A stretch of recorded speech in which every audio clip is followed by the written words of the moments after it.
तो पिछले एपिसोड के अंदर हम लोग देखे थे टावर लेडी इथियन को बताया था अगर वो टावर के बाकी स्लॉट को नहीं ढूंढता है तो बहुत ही जल्दी टावर का सील टूट जाएगी और टावर से स्ट्रॉन्ग मॉन्स्टर बाहर निकल के उसे मार देगा। ये सुन के इथियन घबरा गया था और टावर लेडी से उन स्लॉट के लोकेशन के बारे में पूछा था। इस पे टावर लेडी बताई थी जब वक्त आएगी वो उसे उन स्लॉट के लोकेशन के बारे में बता देगी। अब इसके आगे की कहानी को इस पार्ट के साथ जानेंगे।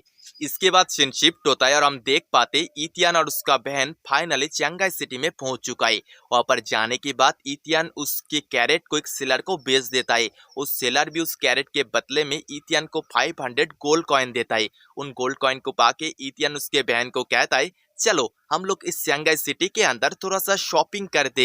ये सुन उसका बहन भी बहुत ज्यादा खुश हो जाती है। वो लोग ऐसे ही शॉपिंग करके एक रिंग के दुकान के सामने से गुजर ही रहे थे, तभी अचानक से इथियन के सामने टावर लेडी आ जाती है और उस रिंग के दुकान के तरफ उंगली पॉइंट करके कहती है इथियन जल्दी जाके उस रिंग के दुकान से पर्पल रिंग को खरीद लो। ये सुन के इथियन भी उस दुकान के सामने जाके खड़ा होता है। वो शॉप ओनर इथियन को देख के उससे पूछता है ब्रदर तुम्हें कौन सा रिंग खरीदना है। इथियन शॉप के सामने बैठता है और पर्पल रिंग उठा के कहता है मुझे ये रिंग खरीदना है।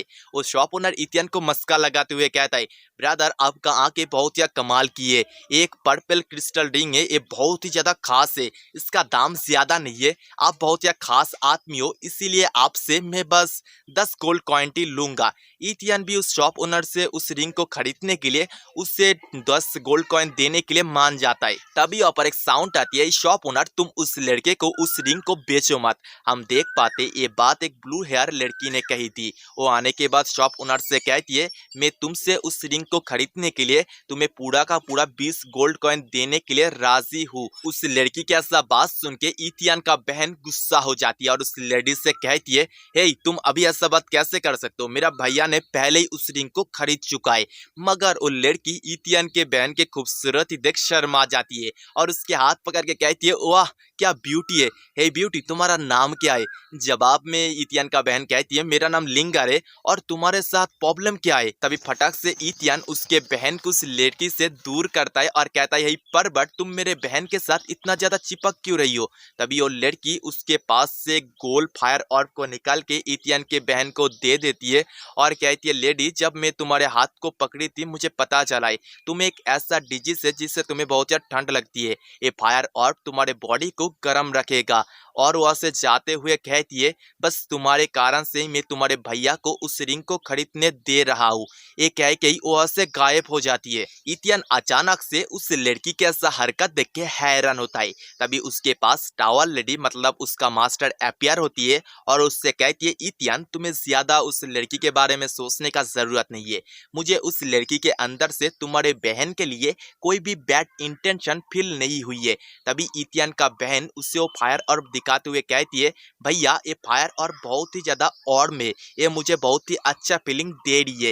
इथियन भी उसके मास्टर के बात सुन के उसके बहन को फायर ऑर्ब रखने देने के लिए मान जाता है। इसके बाद सीन शिफ्ट होकर रात के वक्त उसी ब्लू हेयर लड़की को दिखा जाती है। उसके सामने एक असैसिन टाइप का बंदा झुका हुआ था। वो कहता है मिस अगर आप कुछ छोटी लड़की के ऊपर जरा सा भी दिलचस्पी आई है तो बस मुझे आप एक ऑर्डर दो, मैं उसे पकड़ के आपके सामने पेश कर दूंगा। उस लड़की का जो ब्रदर है उसका डेंटियन टूटा हुआ है और उसे देख के नहीं लगता है कि वो पावरफुल होगा, इसीलिए आपको चिंता करने का जरूरत नहीं है। इस पे वो ब्लू हेयर लड़की कहती है अभी तुम्हें ज्यादा जल्दबाजी करने का जरूरत नहीं है, अभी मैं स्वॉट मास्टर की केप ढूंढने में बिजी हूँ इसीलिए उन्हें थोड़ा वक्त के लिए खुशी से जीने दो। और सीन शिफ्ट होकर एक बहुत ही खतरनाक स्वॉट स्लैश दिखाया जाता है। इस स्वॉट स्लैश का पावर इतना ज्यादा था जमीन में क्रैक आ चुकी थी और इस स्वॉट स्लैश को चलाया था इथियन ने। वो उसके ऐसा पावर देख के हैरान था और कहता है ये पावर बहुत ही ज्यादा है, इसके साथ मैं किसी भी माउंटेन को 2 हिस्से में बांट सकता हूँ। इथियन को इतना खुश देख के उसका मास्टर कहती है तुम बस इससे ही इतना ज्यादा खुश हो रहे हो,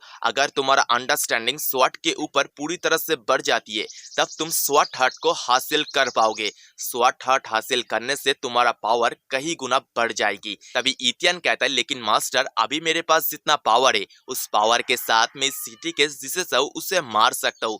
इतियन का ऐसा आंसर सुन के उसका मास्टर कहती है, हे सिली बॉय, तुम तुम्हारे पावर के ऊपर कुछ ज्यादा ही घमंड कर रहे हो। तुम्हें ये बात तो पता ही होगा, इस सिटी के बाहर तुमसे भी कहीं गुना पावरफुल कुछ लोग हैं जिन्हें तुम कभी भी तुम्हारे इस पावर के साथ हरा नहीं सकते।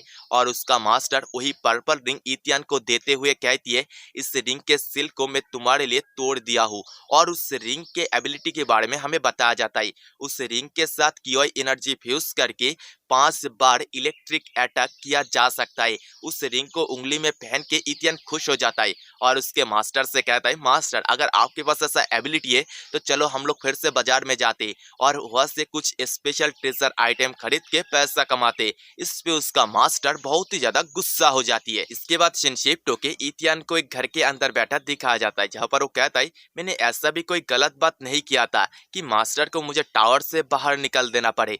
और उसके हाथ के रिंग के तरफ देखते हुए कहता है, ये रिंग बहुत ही ज्यादा रेयर है, इससे मुझे छुपा के रखना चाहिए। तभी घर के बाहर से साउंड आती है, हे तुम मुझे छोड़ दो, मेरे साथ ऐसा क्यों कर रहे हो। ये सुन इतियन उसके घर के डोर को ओपन करके बाहर निकलता है और देखता है एक आदमी उसके बहन को पकड़ के उससे bully कर रहा है। ये देख इतियन उस आदमी के पेट में किक करता है और उसे बहुत ही दूर फेंक देता है और उसके बहन से पूछता है, लिंगर क्या तुम ठीक हो। इस पे उसका बहन कहती है, असल में भैया मैं अभी ठीक हूँ, मैं बस आपके लिए थोड़ा सा पानी लेने के लिए जा रही थी, तभी ये आदमी मेरे हाथ पकड़ के खींचातानी करने लगा। और वो आदमी इतियन से किक खा के बहुत ही गुस्सा हो चुका था। वो इतियन से कहता है, इमॉर्टल क्लाउड शिप के अंदर कोई भी फाइट नहीं कर सकता है, अगर तुम यहाँ पर फाइट करते तो तुम्हें बहुत ही बड़ा सजा मिलेगी। मगर इतियन बहुत ही गुस्सा था और उस आदमी से कहता है, अगर तुम एक भी बुलशिट बात करते हो तो मेरा स्वॉर्ड तुम्हारे गले के आर पार हो जाएगा। इतियन कैसा बर्ताव देख वो आदमी डर जाता है और पीछे की तरफ खिसकते हुए क्लाउड शिप के सोल्जर्स को बुलाने लगता है। उस आदमी के पुकार सुन के बहुत सारे सोल्जर वहां पर आ जाता है और उन लोगों को फाइट करने के लिए मना करता है। वहां पर बहुत सारे सोल्जर आके इतियन और उसके बहन को चारों तरफ से घेर लिया था। इतियन उन सोल्जर को देख के सोचता है, ये सारे के सारे सोल्जर कियोई रिफोर्समेंट लेवल में, इन सबको एक साथ मेरे लिए भी हैंडल करना बहुत ही ज्यादा मुश्किल है। इतियन का बहन उन सारे के सारे सोल्जर से कहती है, असल में यहाँ पर हमारा कोई भी गलती नहीं है, उसी आदमी ने पहले ये सब कुछ शुरू किया था। और दोस्तों आपको क्या लगता है, क्या इतियन इन सारे के सारे सोल्जर को एक साथ हरा सकता है या पर वो सारे के सारे सोल्जर इतियन को ही पेल देगा। इस बारे में जानने के लिए आपको नेक्स्ट एपिसोड देखना पड़ेगा, क्योंकि यही पर ही हमारा ये वाला पार्ट खत्म होता है। नेक्स्ट पार्ट आज के दिन ही आ जाएगा, बस थोड़ा सा ही वेट करो।